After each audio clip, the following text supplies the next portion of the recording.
sampaikan untuk menunjukkan betapa mengerikan peristiwa itu. Ini satu peristiwa yang tidak boleh terjadi lagi, sama sekali tidak boleh. Kalau Indonesia ingin dianggap sebagai negara yang beradab ya.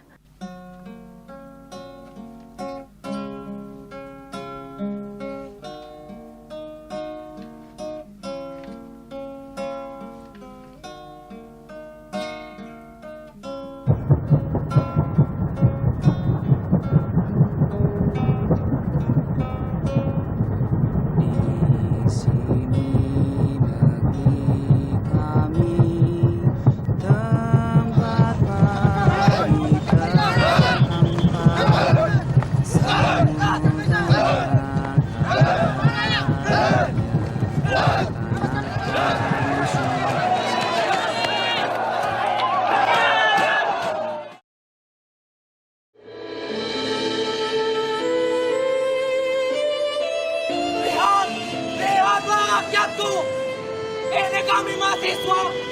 Ketika kami berdemo, dihadapkan dengan pasukan-pasukan. Apa yang kami lakukan itu untuk rakyat kecil. Kami tidak ambisi dan kami tidak ingin menjadi apa segalanya yang kami impikan.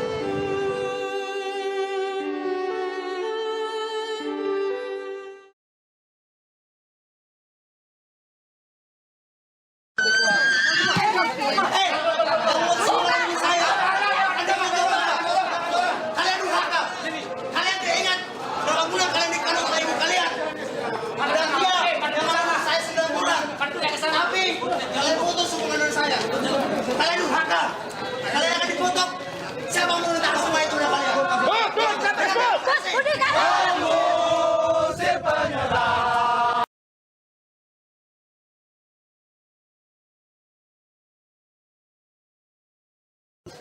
Saya seyakin-yakinnya Budiman itu melakukan yang benar karena dia membela orang kecil. Gitu, itu keyakinan saya. Apakah orang yang membela orang kecil mesti komunis? Enggak kan? Oke.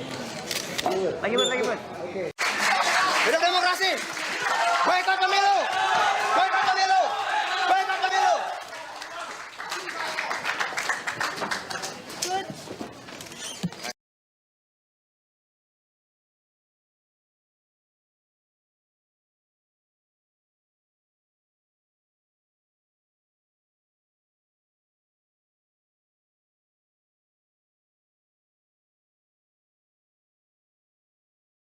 Apa yang terjadi di tahun 1998 itu, gelombang demonstrasi mahasiswa itu tidak terlepas dari satu kontinum gitu ya, kontinum sejarah pergerakan mahasiswa sejak 90-an awal gitu. 90-an awal kritisisme mahasiswa sudah terbangun ya. Pada waktu itu kita tahu pemerintah Orde Baru, kediktatoran Orde Baru kami menyebutnya gitu, selalu mencoba mengontrol yang namanya kebebasan berpendapat. Itu nggak ada.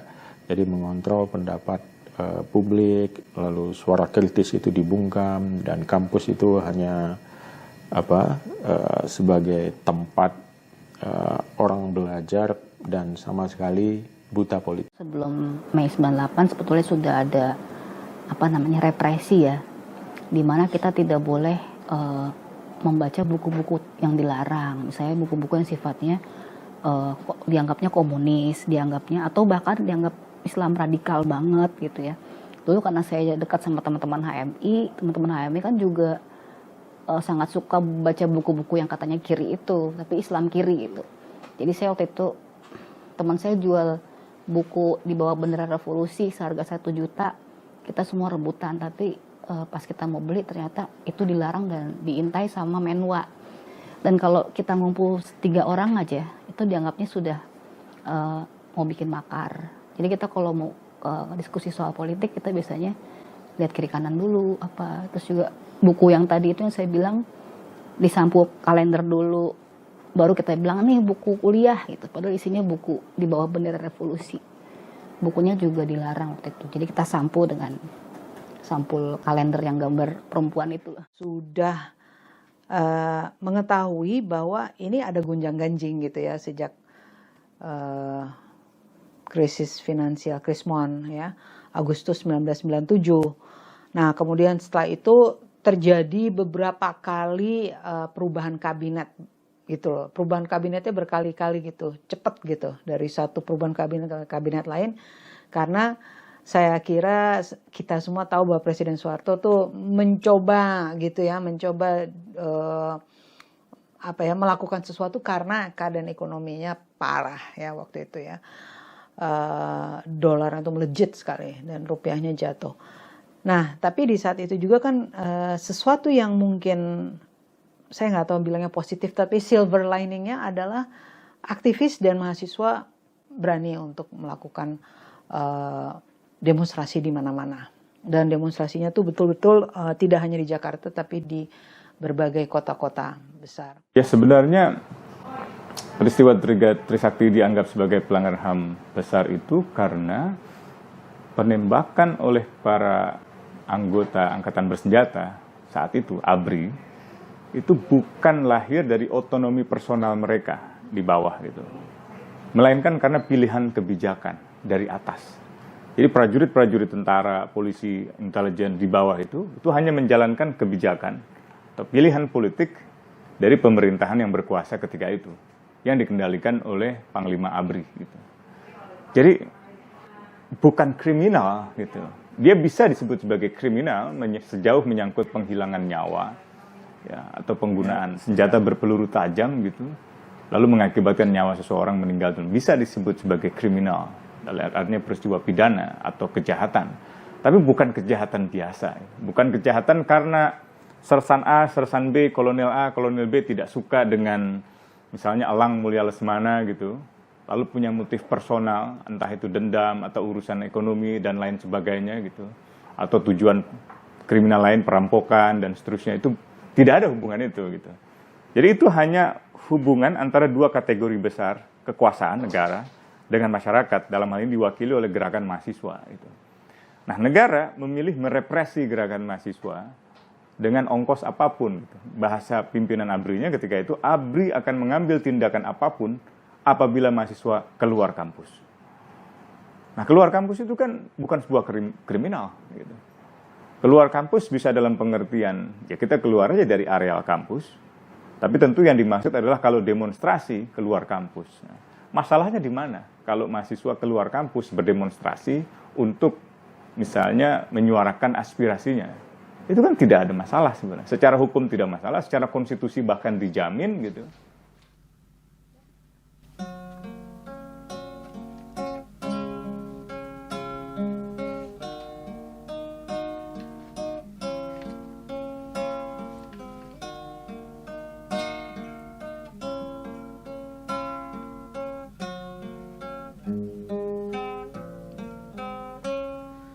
Di sini negeri kami, tempat padi terhampar, samudranya.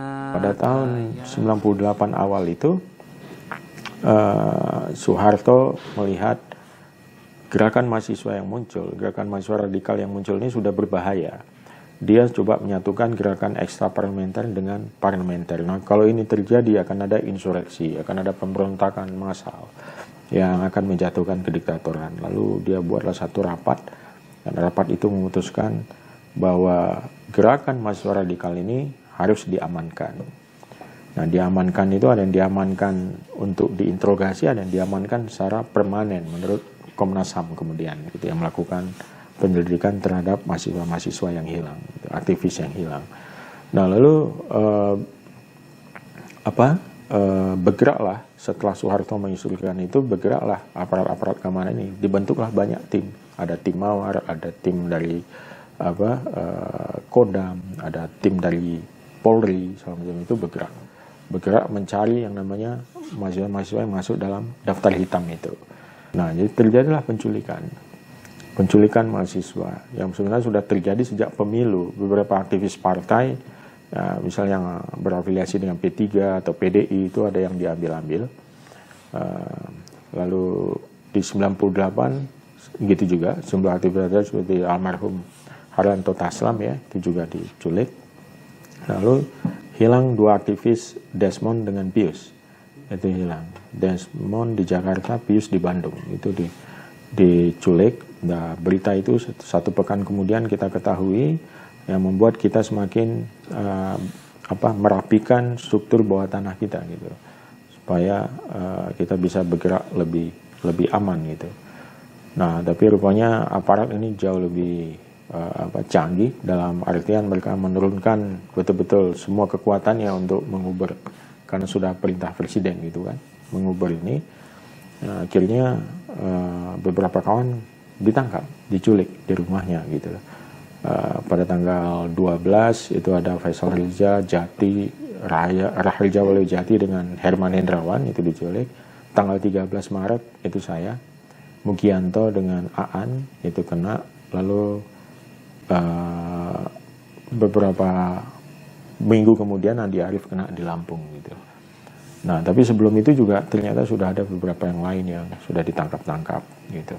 Nah, inilah yang kemudian berita soal penculikan ini membuat gerakan mahasiswa jadi lebih marah gitu. Kampus-kampus mulai lebih beringas, dan artian mereka nggak terima kawan-kawan aktivis mahasiswa ini diculik atau Hilang, semakin hilang. Keadilan di negeri ini. Penjara tak membuat kami jerah. Kami akan berjuang sampai mati. Kami akan terus berjuang. Boykot pemilu.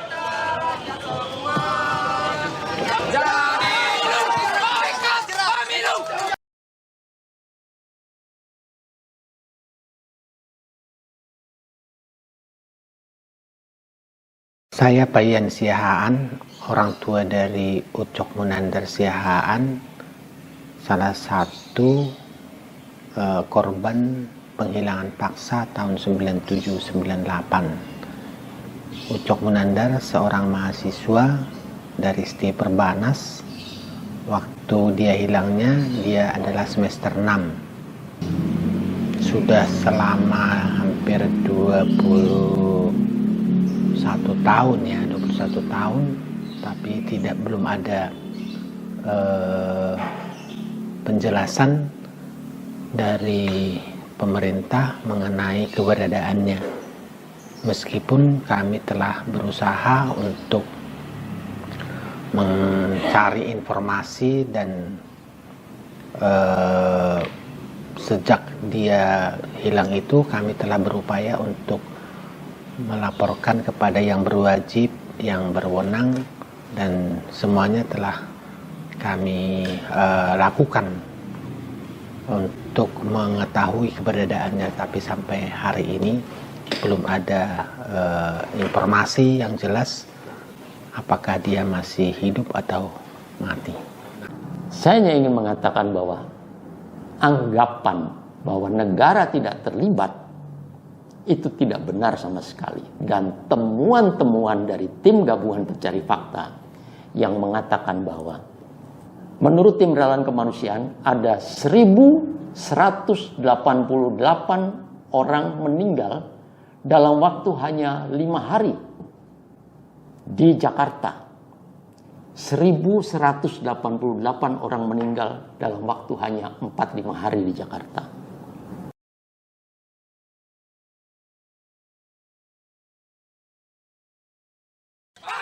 Soeharto yang akan mendapatkan buahnya.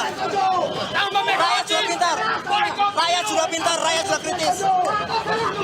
Saya memutuskan untuk menyatakan berhenti dari jabatan saya sebagai Presiden Republik Indonesia.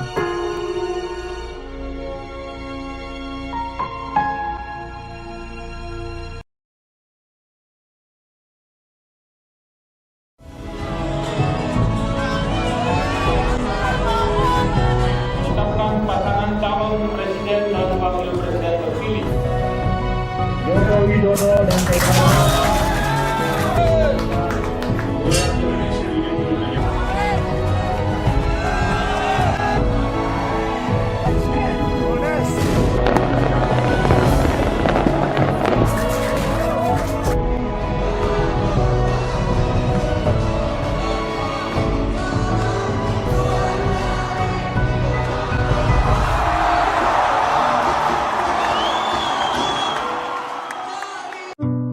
Kami pemerintah sekarang juga sadar bahwa ini belum selesai 100%, namun kami berkomitmen untuk menyelesaikan semua masalah yang nanti masih ada tersisa untuk kita selesaikan. Tidak ada nawaitu pemerintah untuk menyengsarakan rakyatnya. Pasti siap upaya pembangunan untuk meningkatkan kesejahteraan rakyatnya.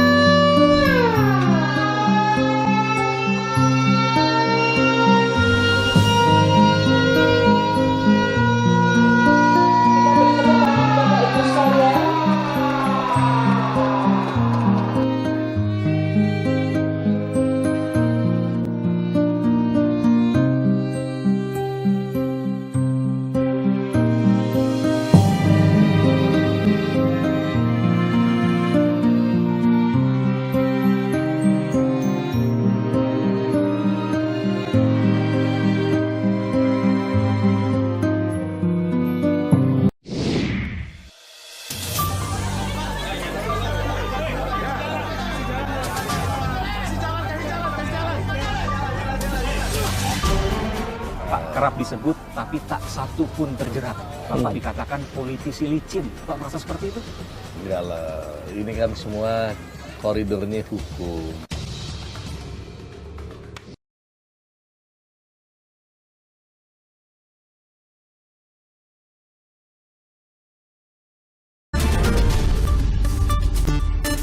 Dalam 7 tahun terakhir, Indonesia menunjukkan penurunan kinerja demokrasi yang serius. Salah satu faktor utama penurunan itu adalah masih kuatnya diskriminasi terhadap kalangan yang dianggap minoritas yang kadang diwujudkan dengan menggunakan kekerasan dan seolah dibiarkan oleh pemerintah. Seperti dilansir dalam website Saiful Mujani Research and Consulting, menurut pendiri sekaligus peneliti utama SMRC, Saiful Mujani, pada 2005 sampai dengan 2012, Indonesia dinilai oleh lembaga internasional seperti Freedom House telah mencapai indeks kebebasan sepenuhnya bebas. Ini berarti kualitas demokrasi di Indonesia adalah yang terbaik di ASEAN dan juga berada satu grup dengan negara-negara demokratis lainnya di Asia seperti India, Jepang, dan Korea Selatan. Namun sejak tahun 2013, skor indeks kebebasan di Indonesia terus menurun sehingga sekarang dinilai sebagai hanya sebagian bebas. Di sisi yang lain, yang menyebabkan kinerja demokrasi di Indonesia dianggap terus menurun adalah yang terkait dengan dimensi kebebasan sipil, termasuk dalam kebebasan sipil antara lain kebebasan berbicara, kebebasan akademik, kebebasan berorganisasi, serta kebebasan menjalankan dan menyatakan keyakinan agama atau bahkan tidak percaya pada agama secara terbuka. Dua peneliti politik dari Universitas Nasional Australia, Edward Aspinall dan Markus Metzner, menyebut demokrasi Indonesia berada di titik terendahnya. Salah satu penyebabnya adalah kepemimpinan Presiden Joko Widodo yang dituding represif dan anti-demokrasi. Sementara menurut dosen ilmu politik Universitas Brawijaya, Juwita Hayuning Prastiwi, sikap anti-demokrasi dicontohkan saat Jokowi mendukung revisi Undang-Undang KPK. Disahkannya revisi Undang-Undang KPK itu memicu gelombang aksi unjuk rasa di berbagai daerah. Sementara itu, Badan Pusat Statistik BPS pada Juli lalu merilis angka Indeks Demokrasi Indonesia 2018. BPS menyebut angka Indeks Demokrasi Indonesia 2018 naik dibanding 2017, meskipun naiknya hanya 0,28 poin. Kepala BPS, Kecuk Suharyanto, mengatakan meski ada peningkatan, namun aspek kebebasan sipil dan hak politik menurun.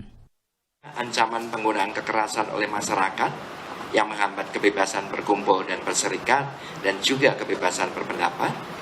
Kemudian masih adanya aturan tertulis yang membatasi kebebasan menjalankan ibadah agama. Kemudian masih ada tindakan atau pernyataan pejabat pemerintah di beberapa provinsi yang membatasi kebebasan menjalankan ibadah agama. Dan satu lagi masih ada tindakan atau pernyataan pejabat pemerintah yang agak diskriminatif. Ada kesalahan kita melihat demokrasi itu, yaitu seakan-akan orang berdemokrasi itu hanya kebebasannya. Jadi demokrasi identik dengan hanya kebebasan, sehingga saya bisa mengkritik orang, membuka aib orang, dan sebagainya. Itu salah. Demokrasi tidak mungkin jalan tanpa aturan-aturan hukum.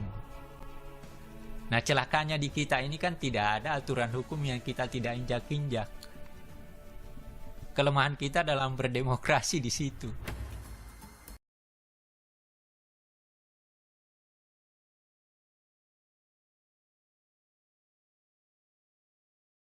Mereka menenteng senjata, mereka menembak rakyat, tapi kemudian bersembunyi di balik enteng kekuasaan. Saya itu paling risau kalau ada orang yang menganggap saya berani. Karena setahu saya pelakor. Berani itu istri saya. Dan Zahid. Pada 6 September 2004 di atas langit Rumania, Munir Said Talib menghembuskan nafas terakhir di dalam pesawat Garuda GA974 saat akan melanjutkan pendidikan S2 di bidang hukum humaniter di Universitas Utrecht, Belanda. Berdasarkan hasil otopsi dari pemerintah Belanda, terdapat kandungan arsenik mematikan dalam darah pria berumur 38 tahun tersebut.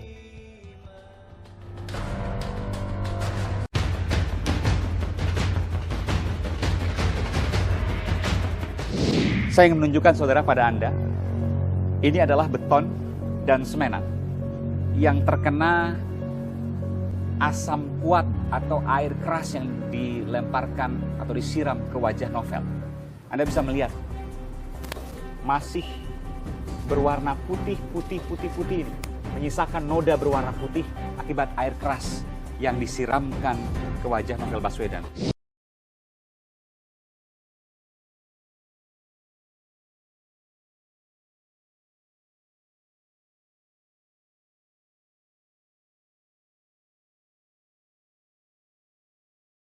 Ini ya ibaratnya kan sekarang presiden udah berganti-ganti dari zaman Pak Harto kan ya, udah berganti-ganti presiden tapi belum ada penjelasan apa-apa. Pengennya tuh diungkap gitu, maksudnya ininya korbannya itu diakuin gitu.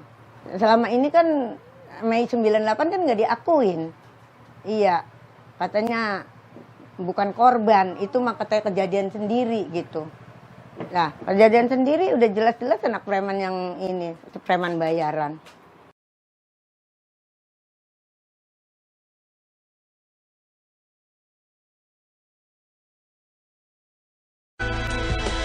Setiap kali kasus kekerasan itu tidak terselesaikan, itu akan terus mengikuti. Karena ini seolah-olah ada impunitas yang diciptakan oleh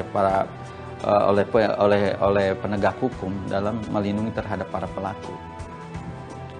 Padahal ini jelas kita tahu bahwa jurnalis mempunyai tugas yang sangat berat untuk melakukan investigasi reporting dan untuk melaporkan kepada publik kan tentang informasi. Dan di sini pentingnya bagaimana kepolisian memberikan perlindungan jaminan kepada wartawan. Karena dalam Undang-Undang Pers pasal 8 diatur tentang perlindungan terhadap wartawan ketika melaksanakan profesinya.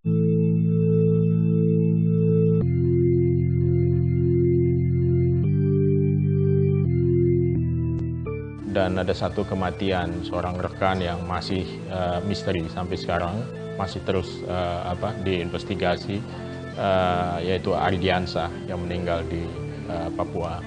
Jadi dengan 3 kasus ini kita sudah mungkin berada pada lampu kuning terhadap kebebasan pers. Harus dipahami bahwa kebebasan pers itu bukan cuma milik pers, tapi juga milik publik. Jadi saya kira yang bertugas untuk menjaga kebebasan pers ini tidak hanya dibebankan ke pers belaka gitu ya, atau komunitas pers saja, tetapi juga ke publik secara luas. Karena sekali kemerdekaan pers diberangus, maka kita tinggal menghitung waktu.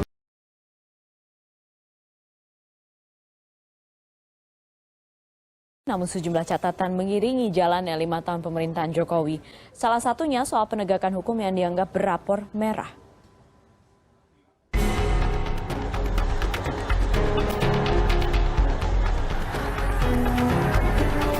Dan saya akan berdiri di bawah kehendak rakyat dan konstitusi.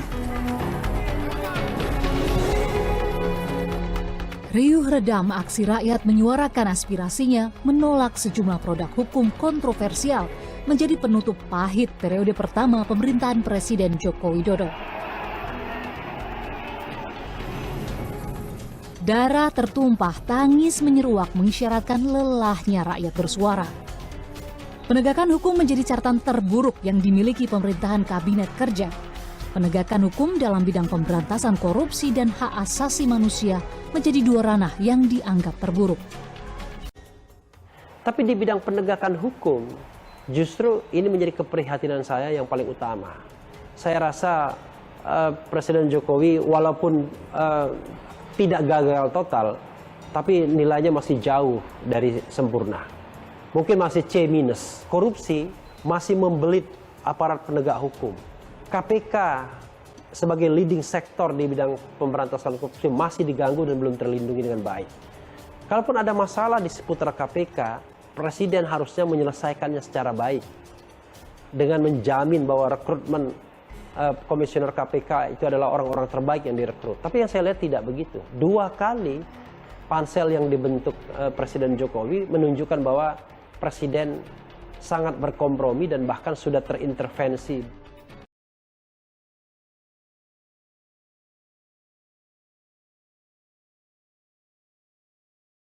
Kita ini bangsa agraris. 60% hidup di pesisir. Harusnya pesisir diselamatkan, bukan kemudian diuruk dan dijadikan apartemen, dijadikan hotel, dijadikan mall, dijadikan tempat-tempat lainnya.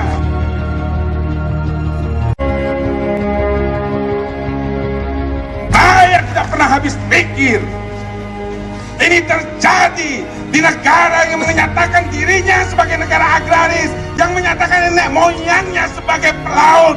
Bangsa pelaut mengapa nguruk laut? Mari kita jaga Teluk Benoa, karena laut adalah ibu kita. Jika kita tidak membela ibu yang mau diperkosa, kita anak durhaka.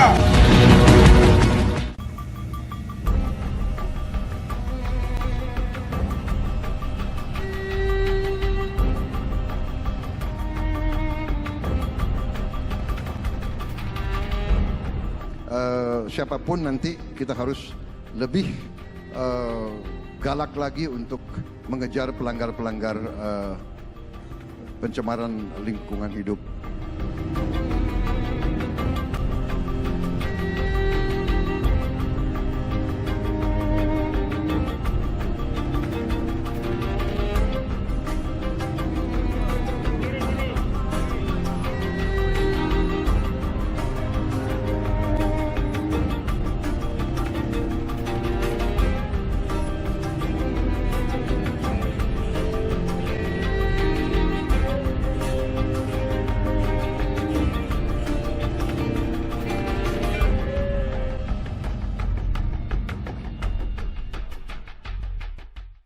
Ratusan ribu hektar, saya punya lahan tambang, betul. Tapi ya nggak ratusan ribu hektar lah. Bukan HGU juga? Nggak juga. Ya, tambang batu bara, biasa. Kita telah terlalu lama memunggungi laut, memunggungi samudra, dan memunggungi selat dan teluk. Ini saatnya kita mengembalikan semuanya sehingga Jaya Speva, Jaya Mahir, di laut justru kita jaya. Lagi pengen jadi mendukung sini, menta-menta, dukung saya. Oh, sudah jadi mah rakyat kecil ditindes.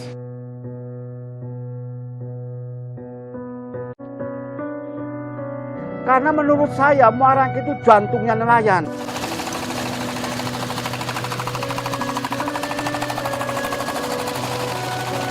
Dari Muarangnya masih hutan, saya udah di situ, Pak. Meskipun memang tempat saya hanya semacam ini, yang nggak berharga bagi mereka. Memang tempat nggak berharga bagi mereka, tapi kan usaha berharga bagi saya. Kami istri nelayan, Pak. Nggak mau anak kami bodoh kayak kita, Pak. Menolak reklamasi Teluk Jakarta.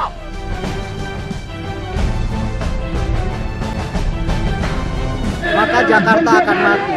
Ya masalahnya ya diminta sama ABRI tanahnya.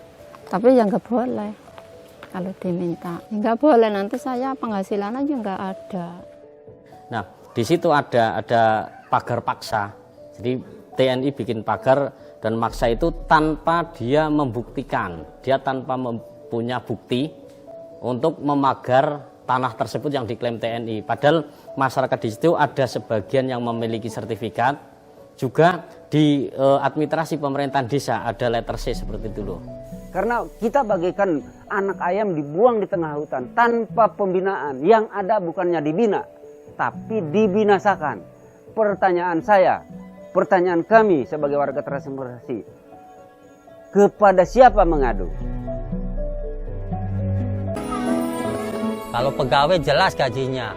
Kalau kita kalau nggak ada keberanian untuk menanam di lahan negara, mau makan apa kan begitu. Pak Camat masuk kemari, goyang kepala dia. Bisa napas enggak? Bisa Pak. Kalau nggak bisa napas udah pada mati semua. Rencana Mbak minta tolong mohon Assalamualaikum ke Bapak Presiden, Bapak Jokowi terutama. Tengoklah rakyat kecilnya, sekecil apapun tetap rakyatnya. Keduanya ke Bapak Gubernur, Bapak Anies, mohon rakyat kecilnya di Podomoro, di Agung Perkasa 8, dibongkar, digusur, tanpa sepengetahuan apapun gitu, Pak. Iya. Oke. Tapi kan pemerintah mengklaim kalau setelah penggusuran ini sebenarnya pemerintah sudah memberikan alternatif untuk tinggal di rusun. Ini tanggapannya seperti apa? Ya tanggapannya warga Pak pengen tetap di tempat sini karena udah berpuluh-puluh tahun ada di sini ini Pak. Udah berpuluh-puluh tahun. Kalau di sini udah pengennya di sini melulu warga itu gitu. Iya.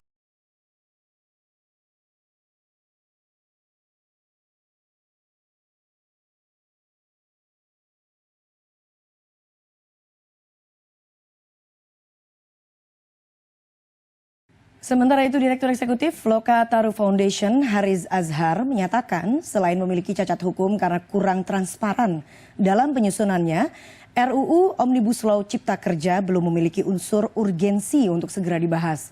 Hiperregulasi yang menjadi alasan penyusunan RUU ini seharusnya bisa diatasi dengan penataan regulasi ataupun memilih program prioritas dari tumpang tindih regulasi yang ada untuk mengoneksikan program pemerintah dengan program prolegnas. Dia jadi undang-undang, dia mengandung sejumlah kecacatan, kesalahan. Jadi dia hanya akan dipakai untuk melegitimasi tindakan sepihak yang kita nggak pernah tahu juga si sepihak itu mau kepentingannya apa, karena nggak pernah berani ngomong, cuman bilang 100 hari dan sibuk kaget-kagetan aja kan si Jokowi itu. Gak ada urgensi. Kalau dari sisi peraturan perundang-undangan, urgensinya sebetulnya harusnya baca riset-risetnya Bappenas dan PSHK yang bilang harus ada hiperregulasi dan yang harusnya adalah mengkoneksikan antara program pembangunan dengan program prolegnas. Gitu. Solusinya bukan Omnibus Law.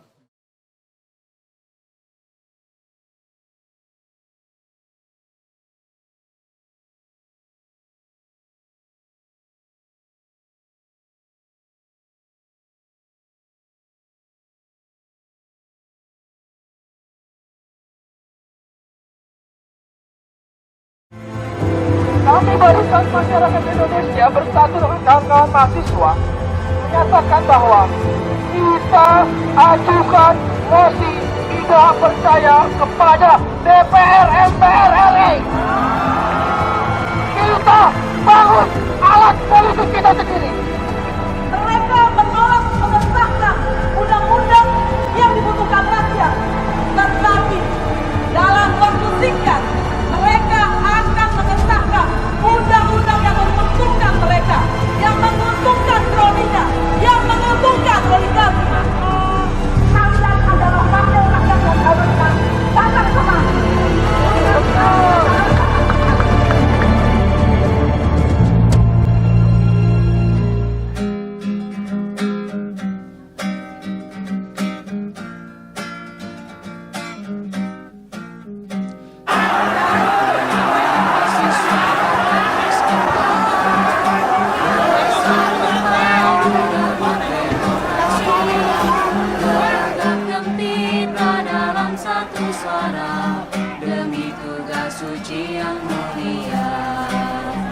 Hari-hari esok adalah milik kita.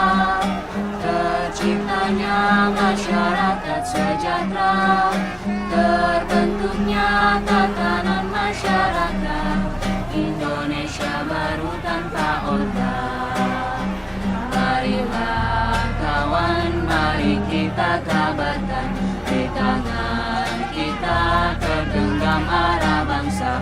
Marilah kawan, mari kita nyanyikan sebuah lagu tentang pembebasan di bawah kuasa tirani.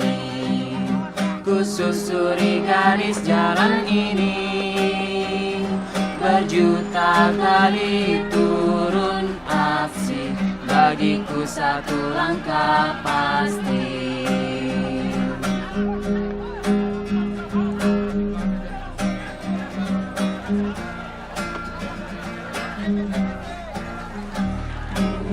Tani mahasiswa rakyat miskin kota, bersatu padu rebut demokrasi, gegap gempita dalam satu suara, demi tugas suci yang mulia.